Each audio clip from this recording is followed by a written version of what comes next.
Continuamos con la sección de entrevistas de El Stand de la Escuela de Comunicación y Dirección de Empresas de Entretenimiento. En este momento tenemos a dos personajes que escriben y participan en el libro del arte y lo sagrado, recopilado por Daniel Goldin. ¿Se podrían presentar ante la cámara? Claro que sí, yo soy Juan Antonio Rosado, narrador, ensayista, profesor, investigador independiente. Me he dedicado durante casi 40 años o más a la literatura y me invitó Daniel Goldin a escribir un ensayo a partir del arte y lo sagrado, en poner en relación estos dos elementos que ya García Ponce había puesto en relación en 1968 en su ensayo titulado De ese modo. Correcto, y también nos acompaña. Soy Esteban García Brosó, yo soy investigador del Centro de Investigaciones de Arquitectura, Urbanismo y Paisaje de la UNAM, pero por otro lado tengo un recorrido bastante particular. Mi primera carrera fue en Letras Clásicas, después la maestría en Historia del Arte,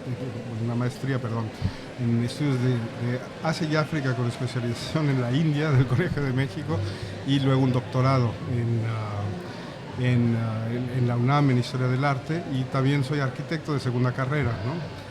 Y bueno, pues he escrito, también soy crítico de arte a mis tiempos, ¿no? En algunos momentos, ¿no? Y siempre pues me ha interesado esa cuestión de lo sagrado en general, ¿no? Ya sea desde un punto de vista histórico o desde un punto de vista literario o artístico, ¿no? Es lo que hablábamos hace ratito afuera, no es lo mismo el arte y lo sagrado que el arte sacro. ¿Cuál es la principal diferencia? ¿Cuáles diríamos, para alguien que no conoce de arte sacro y no sabe que estamos hablando de las representaciones de Dios, deidades o vaya, cualquier cosa que representa arte sacro, ¿cómo lo explicarían a alguien? En la expresión o en el enunciado arte sagrado, la palabra sagrado está modificando a la palabra arte, entonces estamos dando por entendido que hay un arte sagrado en el seno de alguna religión, llámese Islam, budismo, hinduismo, cristianismo, etcétera, etcétera. En cambio, cuando decimos el arte y lo sagrado, el espectador o el lector es quien tiene que encontrar la relación entre ambos fenómenos, y lo puede encontrar en el arte moderno también, en un mundo aparentemente desacralizado, secularizado, materialista, en un mundo incluso ateo y racionalista también.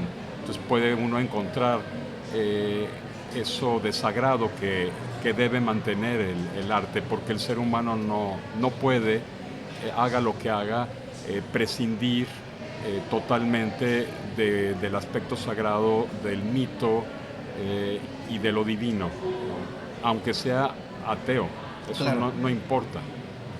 Incluso en un momento dado se erigió a la razón como diosa en el siglo XVIII, se hablaba de la diosa razón, y todavía mucha gente tiene un comportamiento religioso cuando mira fútbol, por ejemplo, o con la tecnología misma, o con cualquier aspecto de la vida. Hay un comportamiento, gracias a Dios. Sí, hay un comportamiento religioso en el ser humano, y lo sagrado es aquello que tú no consientes en que se insulte, en que se cuestione, en que se toque. Sí, hay un umbral, hay un límite de los seres humanos, y todo eso proviene de la misma pluralidad del mundo en que vivimos. En el mundo pagano, también el terremoto, también el huracán, también lo horrorizante eran entidades sagradas, porque eran incomprensibles, porque encerraban un misterio. Las fuerzas de la naturaleza eran sagradas.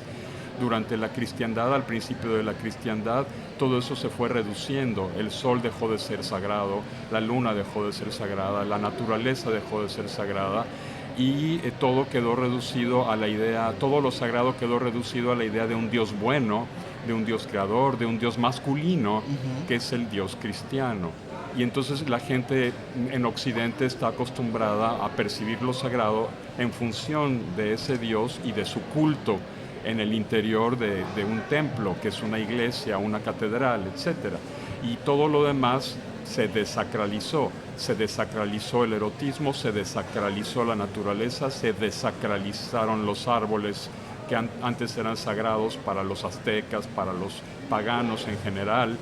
Hay que recordar que la palabra pagano significa campesino, originalmente, el habitante del pagus, y él consideraba toda la naturaleza como una entidad sagrada. En nuestro mundo actual, que es un mundo plural, un mundo diversificado, yo creo que ya desde Nietzsche, para quien el Dios cristiano ha muerto, que es la famosa frase de Nietzsche, él se refería al Dios cristiano básicamente, debe ser sustituido por esos valores paganos ya olvidados. Por eso él se consideraba siempre discípulo de Dionisos, de Baco. Entonces, a partir de esta diversidad de verdades que ya tenemos en Occidente en Nietzsche, pero que ya existía en India, por ejemplo en la Nekantevada de los Jainas, que decía que no había verdad sino verdades, puntos de vista, y era una religión atea que además no creía ni en un principio ni en un fin, sino que el universo siempre ha existido y no necesita de ningún creador. Es una religión del siglo VII, VI, antes de nuestra era, el jainismo. Mencionó que era una religión atea. Es totalmente no es contradictorio. Una religión no requiere de Dios creador para tener culto, para tener devoción, para pensar en una salvación del ser humano. Sí. ¿Y entraría a ser religión en vez de secta? Bueno, el mismo Juan García Ponce consideraba el arte como su religión. En ese momento yo creo que justamente es precisamente lo que pasa con este texto del arte y lo sagrado, ¿no? Parte de la constatación que falta un sentido a la existencia, ¿no? Y Juan García Ponce se pregunta de qué manera, ¿no? De qué manera suplir esa falta de sentido, ¿no? En un mundo finalmente donde rigen lo que Heidegger llamaría la existencia inauténtica, ¿no? Y esta existencia inauténtica, ¿en qué se basa? Digamos, ¿no? En lo que Heidegger también llamaría la habladuría, la manera en que hablamos un poco constantemente de una cosa y otra, ¿no? La curiosidad, ¿no? Que siempre estar atentos a las novedades, etcétera, y el equívoco. Esto no lo dice claramente Juan García Ponce, pero sí cita a Heidegger, ¿no? Y dice, bueno, la manera finalmente de paliar a esta inautenticidad de la existencia, ¿no? Es dar un propósito, ¿no? Un propósito mayor, ¿no? Una posibilidad de ir hacia lo que Heidegger llama el ser, ¿no? Y el ser, digamos, es una ruptura con respecto al mundo profano, ¿no? Y Juan García Ponce lo encuentra, uno, en el erotismo, ¿no? Que es la base de sus novelas en particular, pero que no es un erotismo mundano, sino que es un erotismo que abre hacia una realidad más profunda y que está en relación directa también con el arte, con cierto tipo de arte, porque Juan García Ponce en el texto que está aquí contenido en el artículo, ¿no? Pone, digamos, ejemplos de ciertos tipos de arte, ¿no? Como en su momento el op art, el pop art e inclusive el muralismo, que no llegan por ocuparse de otras cosas que del arte mismo, a abrirnos finalmente a lo sagrado y al ser de lo que nos rodea, al ser de las cosas, de los seres, ¿no? Y digamos que este ensayo, finalmente, este conjunto de ensayos o este florilegio de ensayos nos da 9 visiones que tienen que ver con diferentes puntos de vista con respecto a ese punto de vista de Juan García Ponce. Unos están de acuerdo, unos van más en el sentido de Juan García Ponce y otros al contrario se alejan y se interrogan sobre lo sagrado. Pero en el conjunto general yo creo que, como decía Juan Antonio, hay una constatación de que finalmente los modelos antiguos de lo religioso, basados en un modelo, digamos, patriarcal, donde el Dios es masculino y único, se abren hacia una religiosidad en efecto más pagana, porque más abierta hacia la diversidad, a la multiplicidad de las cosas, ¿no? A la naturaleza como tal, pero a la que se puede llegar únicamente a través de la apertura al ser, que nos da cierto tipo de arte que para Juan García Ponce está más cercano al arte abstracto, por ejemplo, ¿no? De su época, ¿no? Mondrian, el propio Kandinsky, ¿no? Y también a la inocencia, ¿no? Como la encuentra en un pintor como Paul Klee, ¿no? Por ejemplo. Sí, también quiero agregar que hay un misticismo ateo. Ya desde la antigua India hay un misticismo ateo. La cuestión es que en Oriente, en Asia, la gente, el budismo, por ejemplo, es una religión sin Dios. Lo dice muy claramente Helmut von Glassenapp y muchos autores. Ellos no tuvieron el conflicto, jamás han tenido conflicto entre la inexistencia o existencia de un Dios. No es algo que no representa para ellos un problema, ¿verdad? En cambio, para el occidental, la ausencia de Dios sí representa un problema metafísico, un problema de, como dice Esteban, no encontrarle sentido a la vida, ¿verdad? Entonces, lo que hace Juan García Ponce aquí, que además es una cuestión también muy ligada con Henry Miller, con Pierre Klossowski, con Georges Bataille, es encontrar en el arte un sustituto de Dios. Vicente Huidobro quería sustituir a Dios por el poeta. Juan García Ponce lo sustituye por el arte. Entonces, y él consideraba el arte como su religión. Entonces, en función de todo esto, el libro está estructurado primero para encontrar la noción de lo sagrado en García Ponce a partir de sus referentes más importantes, como Bataille, Klossowski, el mismo Nietzsche. Que finalmente Nietzsche tiene mucha coincidencia con Spinoza. Spinoza consideraba el mundo, el universo, como Dios, o sea, el universo entero. No algo personal, sino el universo, un poco como el hinduismo, ¿sí? Entonces, bueno, partiendo de estas ideas, García Ponce llega a esa conclusión de que el arte tiene la posibilidad de abrirse a lo sagrado, el arte moderno y concretamente el arte abstracto, aunque no nada más el arte abstracto, porque también Balthus, por ejemplo, que es figurativo, aunque distorsionado, sí, o Paul Klee mismo, ya Fernando García Ponce es mucho más abstracto y otros, encuentra allí la espiritualidad que requiere el ser humano para otorgarle sentido a su vida. Esa es la importancia de esto. Si quisiéramos representar el arte y lo sagrado, digamos, tratando de entenderlo en un contexto de gente que no estudiamos o no somos conscientes del arte, ¿qué ejemplos nos podrían dar para saber diferencia? Bueno, yo quería, y en mi artículo hablo de esto, yo creo que la base para eso es que se necesita una cierta afinidad con la idea de lo sagrado. Yo creo que alguien que no tiene afinidad con la noción de lo sagrado, para empezar, no va a buscar lo sagrado en el arte, ¿no? Y por otro lado, yo creo que entonces se parte de una cierta sensibilidad bastante particular, ¿no? Y una cierta concepción del arte, ¿no?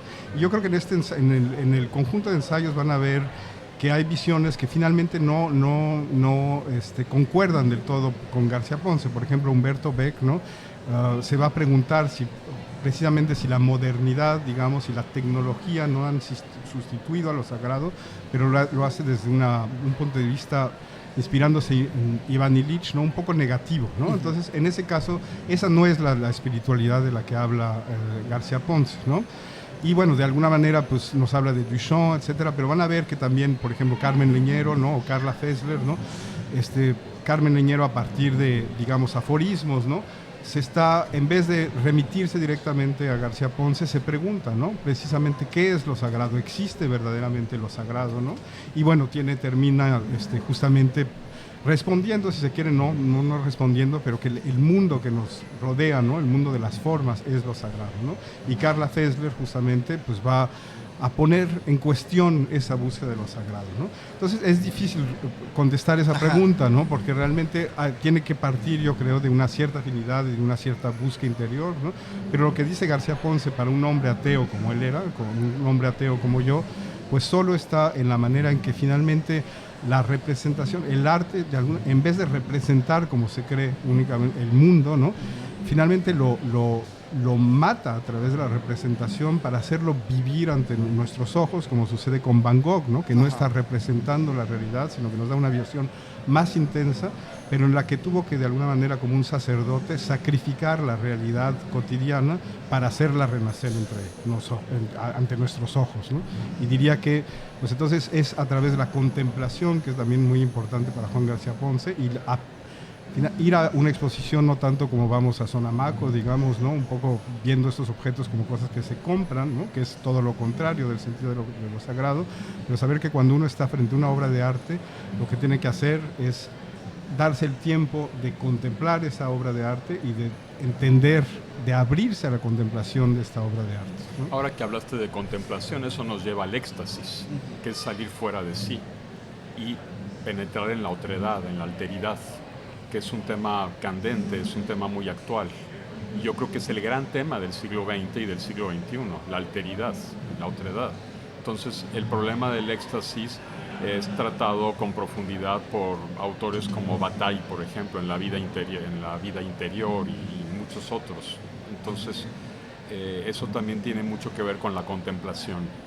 Y en cuanto a contemplación y pensando en lo sagrado, yo recuerdo mucho haber ido al Museo Jumex, no hace, bueno, usualmente siempre está alguna exposición de James Turrell. Nunca lo podríamos representar como algo sagrado. Bueno, aquí justamente, por ejemplo, pienso por ejemplo en Yayoi Kusama, ¿no? Que es una pintora que tiene cierta referencia, ¿no? Y José Manuel Springer, sí, justamente a través de, por ejemplo, la cierta ritualidad, etcétera, para regresar un poco al mundo de lo contemporáneo, sí nos dice que hay una suerte de eterno retorno, rito. Bueno, de relación, justamente de ritualidad, en efecto, que nos lleva a lo sagrado, ¿no? Y también José Manuel Velasco nos habla de Francis Alice, ¿no? Por el cual, en particular el proyecto de la Fabiola, ¿no? En el que repite una serie de cuadros, ¿no? De una mujer a partir de un cuadro que ya existía, ¿no? Y de alguna manera uno diría, pues no hay ahí ningún tipo de sacralidad, ¿no? Pero entonces en estos artículos justamente nos habla cómo está, justamente a través de la ritualidad, la repetición, se abre, ¿no? Una dimensión de lo sagrado, ¿no? Que uno puede estar de acuerdo, ¿no? Humberto Beck nos habla de Duchamp, por ejemplo, y nos habla del gran desnudo, ¿no? Y nos dice que finalmente en eso, aunque creamos que es porque detrás de Duchamp está como la idea de la muerte del arte, ¿no? Pero nos dice Humberto Beck, ¿no? Que él cree que hay en un mundo tecnológico, esta es una manera de volver a visibilizar la cuestión de los ritos agrarios, ¿no? Por ejemplo. Entonces yo creo que aún en artistas contemporáneos finalmente uno se puede preguntar, ¿no? Si puede eclosionar, digamos, lo sagrado, ¿no? Sí. Ahora que hablaste de rito, esa palabra está relacionada etimológicamente con el sánscrito, rita, que es un concepto fundamental en los Vedas, que es el orden universal. Y para ellos el orden universal era repetitivo, el eterno retorno, era la creación, la preservación y la destrucción del universo, creación, preservación y destrucción del universo. Y muchos científicos ya están llegando a la conclusión de que no hubo ningún Big Bang, sino un Big Bounce, es decir, un gran rebote, es decir, miles de millones de Big Bangs. Entonces, esta repetición ritual de la creación, preservación y destrucción del universo se reproduce simbólicamente también en los mismos ritos, y la obra de Juan García Ponce es repetición en ese sentido, es una repetición ritual constante. Entonces, también por ahí yo creo que es muy, muy importante vincular lo sagrado al arte, ¿no? En esto que dice Esteban del ritual, de la repetición, de la rutina. Pero también una rutina que justamente es una rutina, un regreso, algo que rompe con la realidad profana, ¿no? De alguna manera cuando uno regresa a una obra, a un escrito, ¿no?